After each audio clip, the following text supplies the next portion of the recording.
여호와께서 이같이 이르시되 은혜의 때에 내가 네게 응답하였고 구원의 날에 내가 너를 도왔도다.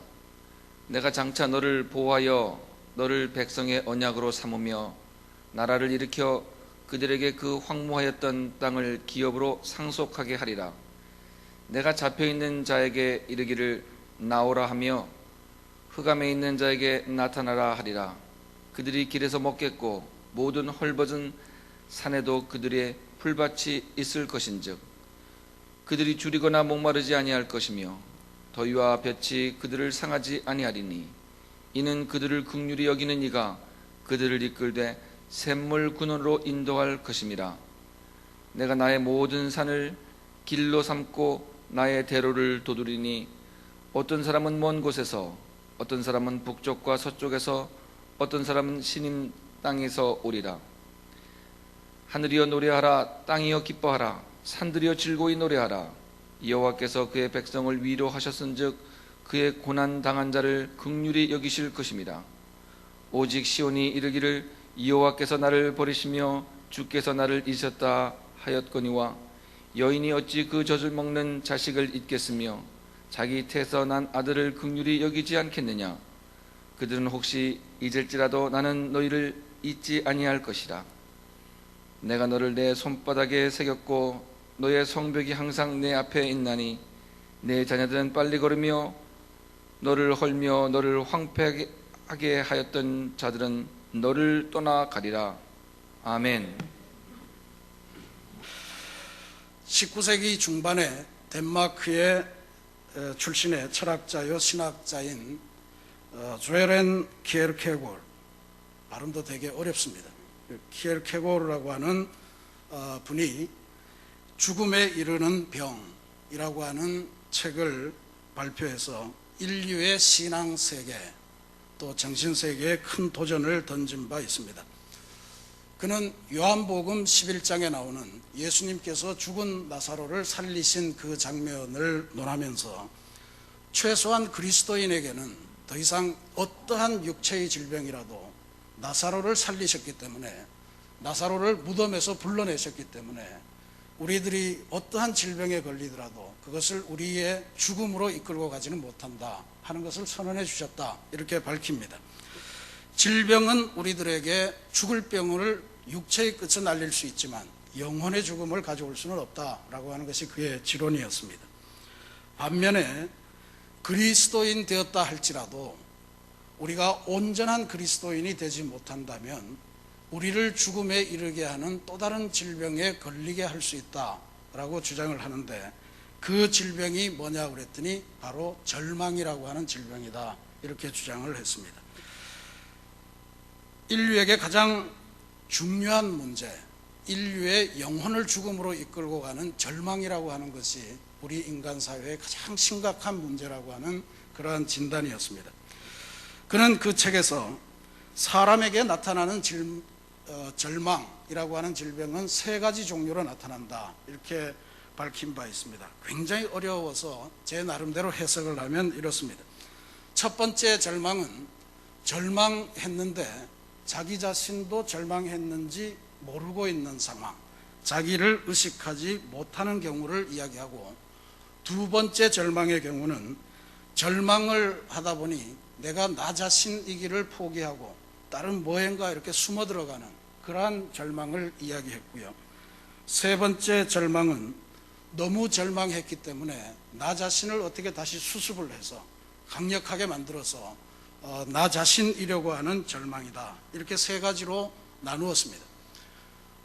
절망했는지도 자기 자신을 의식하지 못하는 절망, 자기 자신이 아니려고 하는 절망, 자기 자신이려고 하는 절망, 이 세 가지가 인간의 절망의 종류다, 이렇게 본 겁니다.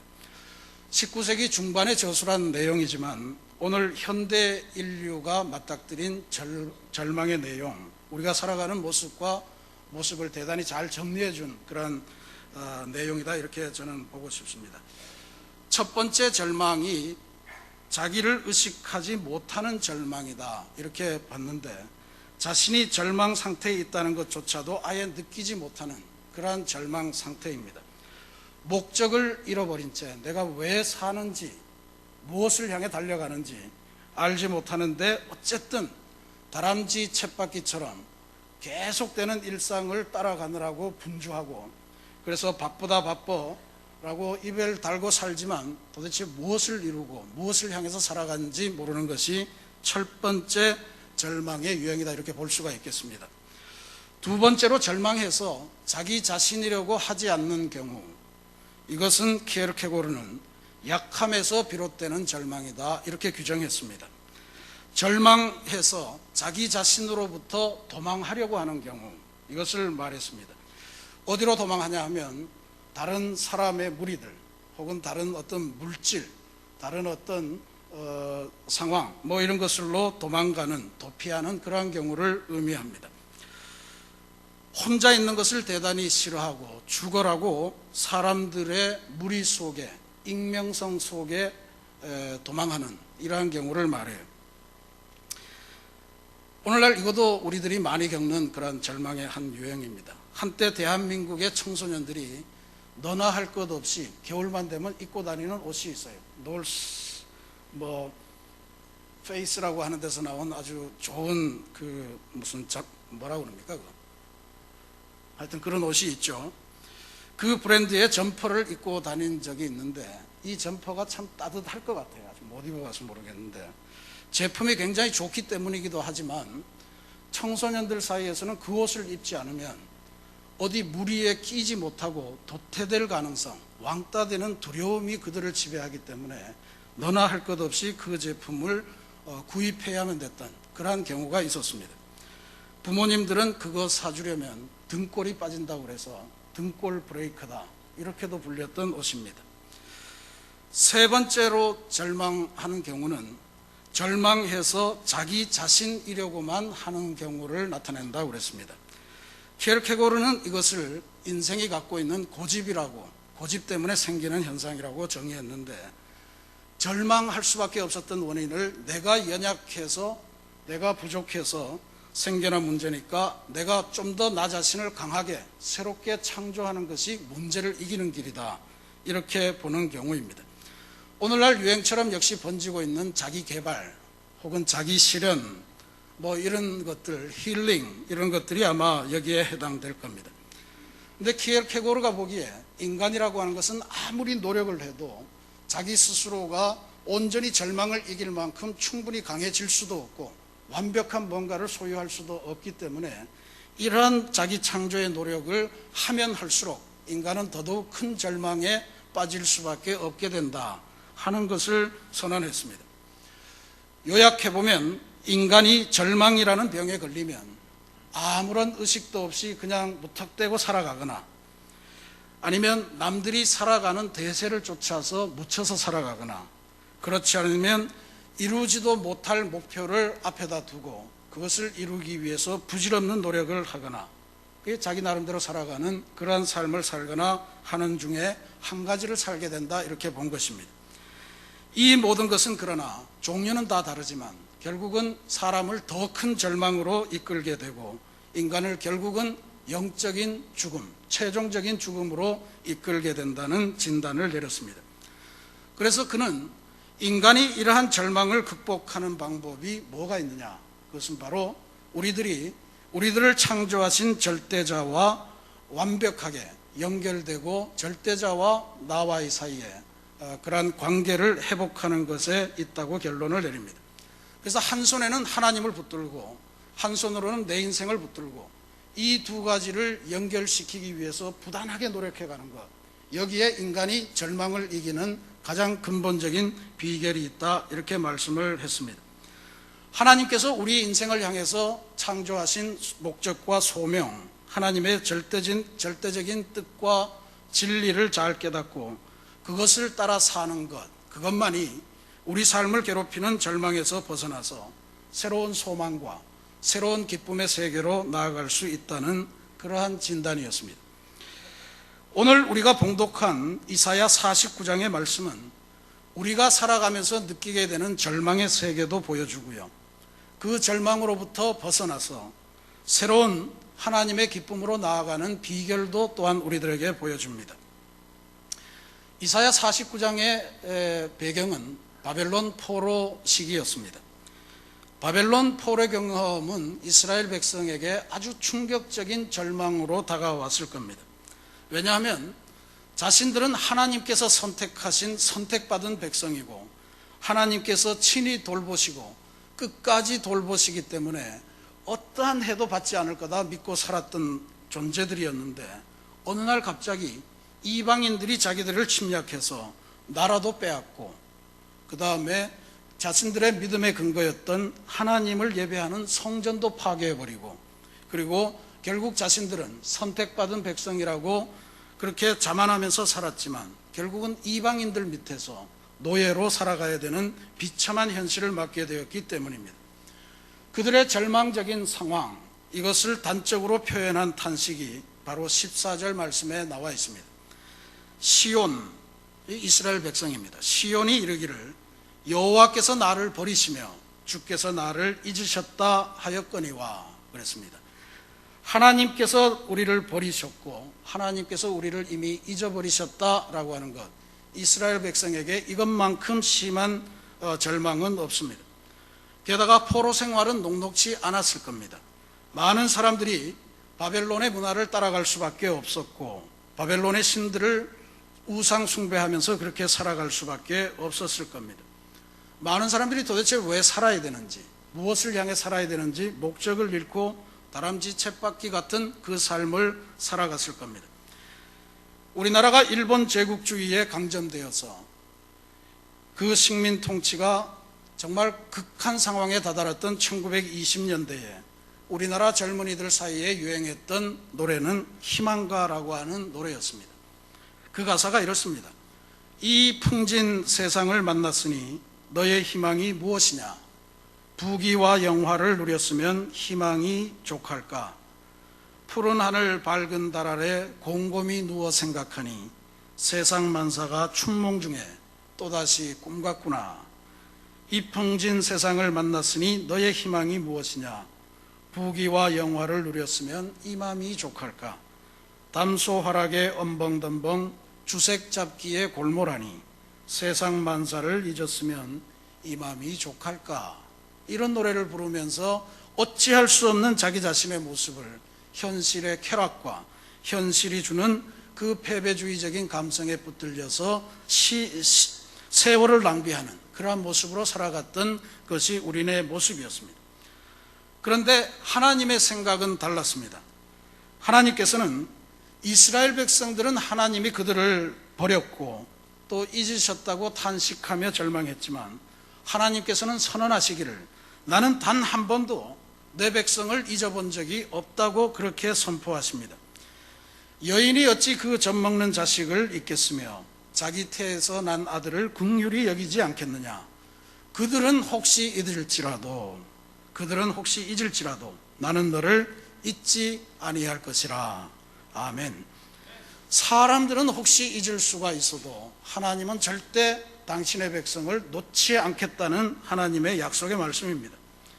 그러면서 하나님께서는 이스라엘 백성이 지금 고통을 당하고 있더라도 이스라엘 백성의 구원과 해방을 위해서 하나님이 갖고 계신 그 놀라운 계획과 비전을 쭉 열거해 주시고 있습니다. 언젠가 바벨론 포로의 생활은 끝나게 되어 있고 그때가 되면 고향 땅으로 되돌아가도록 인도해 주겠다. 되돌아가는 모든 여정과 이미 황폐해버린 고향 땅에서의 삶 속에서도 줄이거나 목마르게 하지 아니할 것이다. 더위와 햇볕이 너희들을 상하지 않도록 해주겠다. 그리고 언제나 샘물 근원으로 인도해서 기쁨과 찬양이 넘치는 세월로 이끌어주겠다 하는 약속을 주셨습니다. 이 모든 약속의 정점, 그것은 16절 말씀에 나타납니다. 내가 너를 내 손바닥에 새겼고 너의 성벽이 항상 내 앞에 있나니 그랬습니다. 하나님의 손바닥에 우리의 존재가 새겨져 있다는 것입니다. 하나님께서 손바닥에 먹으로 우리들의 이름을 쓴 것이 아니라 아예 무언가로 여기를 새기셨다는 거예요. 하나님의 손에 문신이 하나 있는데 그 문신이 바로 우리의 모습이다라고 하는 것입니다. 내가 살아온 과거의 눈물진 길, 현재 당하고 있는 말 못할 고통의 길, 그리고 무엇보다도 하나님께서 우리를 위해 예비하고 계신 앞으로의 그 아름다운 삶, 그것이 고스란히 하나님의 손에 새겨져 있다라고 하는 그러한 약속의 말씀입니다. 너의 성벽이 항상 내 앞에 있나니, 성벽이라고 하는 것은 이스라엘 사람들의 삶과 부흥과 정치적인 울타리를 보호해주는 그러한 역할을 한 것입니다. 그게 지금 바벨론 포로 생활 동안에 무너져 있습니다. 황폐하게 되어 있습니다. 지금 장벽은 무너져 있고 그리고 모든 것은 황폐해져 있지만 곧 아름답게 회복될 성벽, 인생의 놀라운 성벽을 하나님께서 예비하시고 계시다고 하는 것을 우리들에게 알려주십니다. 너의 성벽이 항상 내 앞에 있나니, 지금 우리가 비록 절망의 골짜기, 막힌 터널 같은 어둠을 걷는 것 같아도 하나님은 우리의 인생이라는 성벽을 한눈에 보고 계시고 또 아름답게 회복된 성벽을 우리를 위하여 지금도 만들고 계시다 하는 약속의 말씀을 들려주시고 있습니다. 여러분의 인생이, 또 여러분의 가정이, 여러분의 사업이 모두 하나님의 이 간절한 관심과 염원 안에 담겨 있음을 확신하시는 그러한 믿음이 여러분 가운데 충만하시기를 기도드립니다. 오늘도 우리들은 키에르케고르가 이야기했던 것처럼 아주 다양한 절망 앞에 혹은 다양한 절망의 유혹 앞에 쌓여 있는 것이 사실입니다. 놀라운 것은요, 우리나라 10대에서 30대까지 사망의 원인 1위가 더 이상 암이 아니랍니다. 암 같은 질병이 아니고 자살이라고 합니다. 성적이 뜻대로 오르지 않는 학생이 자살합니다. 부모님의 기대에 부응할 수 없기 때문에 절망한 것입니다. 따돌림에 힘이 들었던 학생, 군대라고 가서 내무반에 갔는데 도저히 그 생활을 적응하지 못했던 신병들이 자살했습니다. 사업에 실패했고 생활고에 시달리던 사람이 남은 자식들은 더 이상 고통을 느끼게 해주지 않겠다고 택하는 방식이 소위 동반 생계형 가족 자살입니다. 사채업자에 시달리다가 죽음을 택했던 유명 연예인도 있었고요. 무료한 인생사를 도저히 견딜 길이 없었고 또 더 이상 자식에게 짐이 되기 싫었던 노부모가 불치의 병을 안고 사는 사람이 자살을 선택하는 경우도 있었습니다. 억울한 누명을 쓰고 결백을 주장하다 밝힐 길 없어서 택하는 사람도 있었고, 실수에 대한 책임을 지거나 희망이 없는 삶을 이제는 더 이상 지루하게 끌고 갈 수 없다, 간편하게 정리하자 하면서 내린 결론이 또 자살이었습니다. 우리들은 쉽게 죽을 용기로 한번 살아보면 어떻겠느냐 권면하지만 세상이 그렇게 녹록지 않은 걸 어떡합니까? 무관심, 아무리 둘러보아도 기댈 언덕이 없는 사람, 희망이 안 보이는 절망이 바로 그들을 죽음이라고 하는 절망으로 이끌어갔던 것입니다. 그뿐이 아닙니다.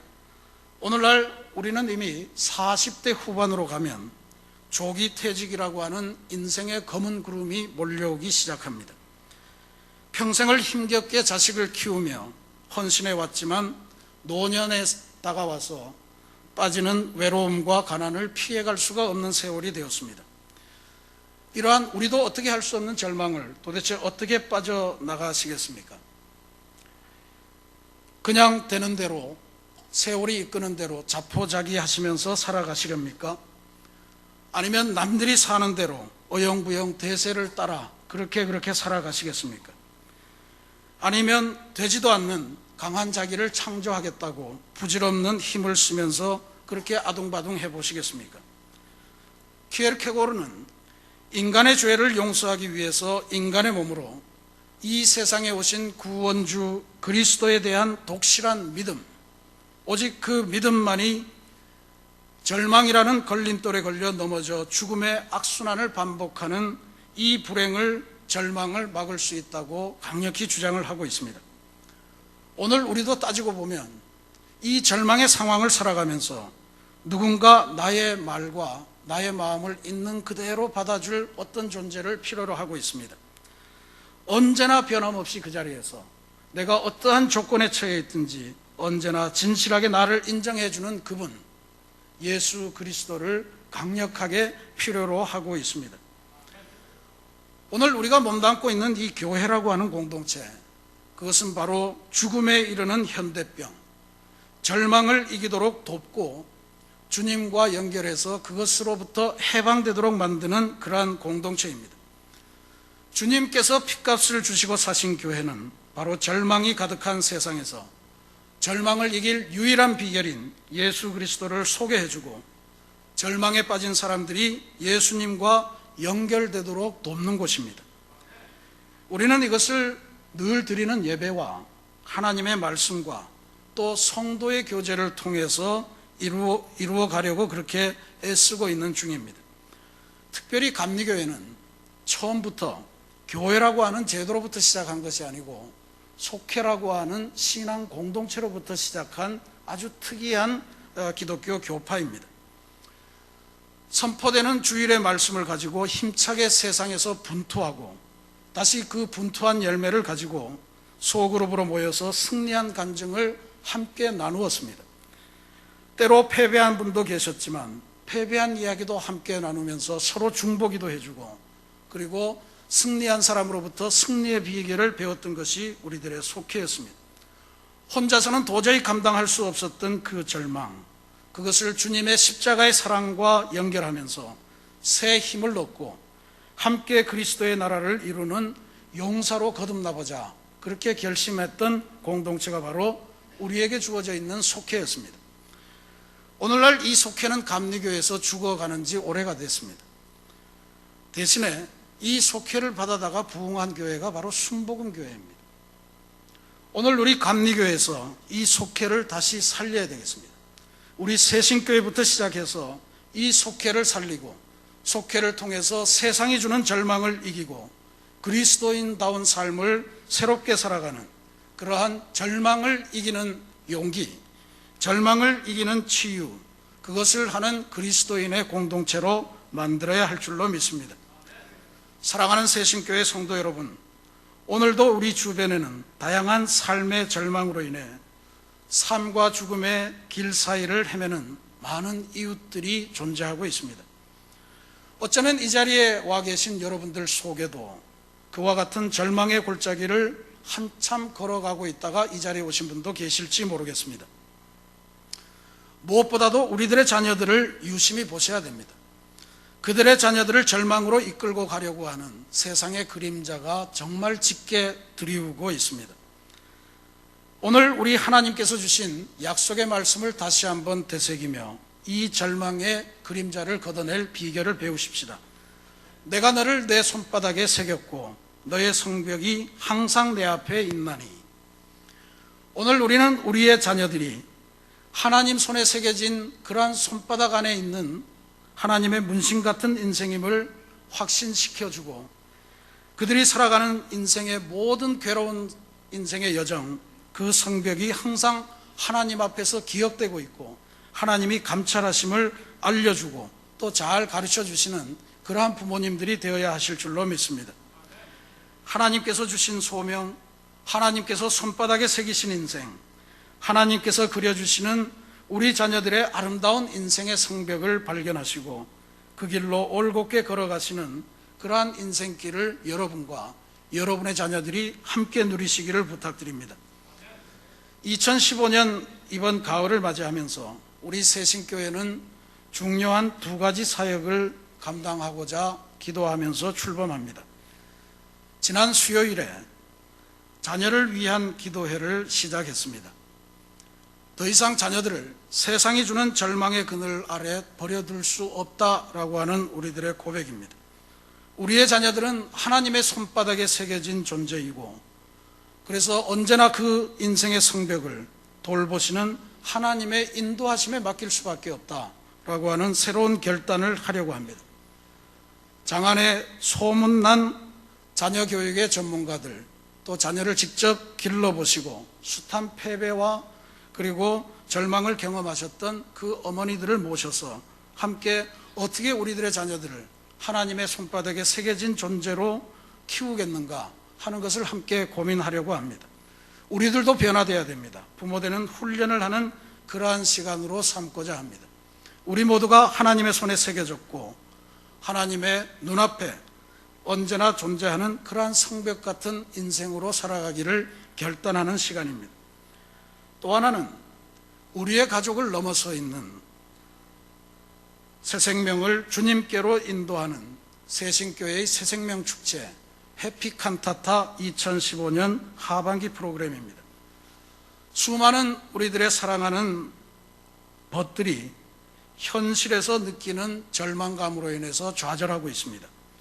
그 새 생명들을 주님께로 이끌려고 합니다. 그 새 생명들을 주님과 연결시키려고 합니다. 그래서 그들을 뒤덮고 있는 절망으로부터 탈출하게 하는 그 일을 우리가 도우려고 합니다. 이 일은 최소한 우리 모든 속회가 함께 각자가 가지고 있는 그러한 절망의 친구들을 서로가 소개받아서 그 절망의 친구들을 주님께로 연결해서 주님을 통해서 절망으로부터 탈출하고 해방하는 새로운 인생으로 모셔드리는 그러한 일을 전개하려고 합니다. 하나님의 놀라운 약속의 말씀을 가슴에 새기면서 현실이 주는 절망에 굴복하지 마시고 주님께로 나와서 주님과 연결되면서 새로운 인생, 새로운 가정의 출발을 결단하시는 그러한 2015년 가을이 되시기를 주님의 이름으로 축원합니다. 이 과정에 여러분 모두가 함께 참여하셔서 하나님의 손바닥에 새겨진 인생임을 다시금 확인하시고 우리의 인생의 성벽이 주님의 눈으로 항상 감찰하는 그러한 인생이 되고 있음을 믿으면서 새로운 출발 감당하시는 복된 가을이 되시기를 주님의 이름으로 축원합니다. 같이 기도하시겠습니다.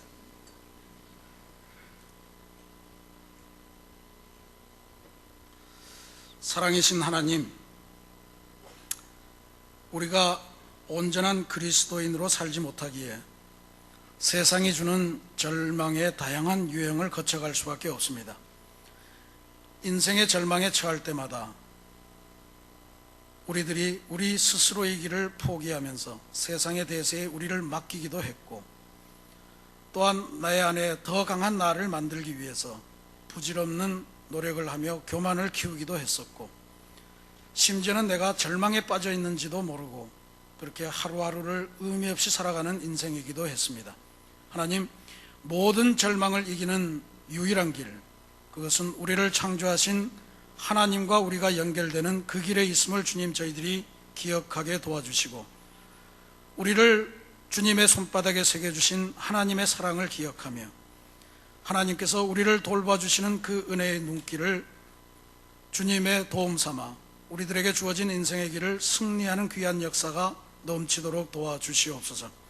그리하여 우리들을 사랑하시고 구원해 주신 하나님의 그 사랑, 그것을 우리들의 자녀들에게도 전달해 주고 우리들의 사랑하는 벗들에게도 전달해 줘서 모두가 세상이 주는 절망을 이기고 하나님께서 베푸시는 구원과 해방의 은총을 누리는 귀하고 아름다운 2015년 가을 되게 주께서 인도하옵소서.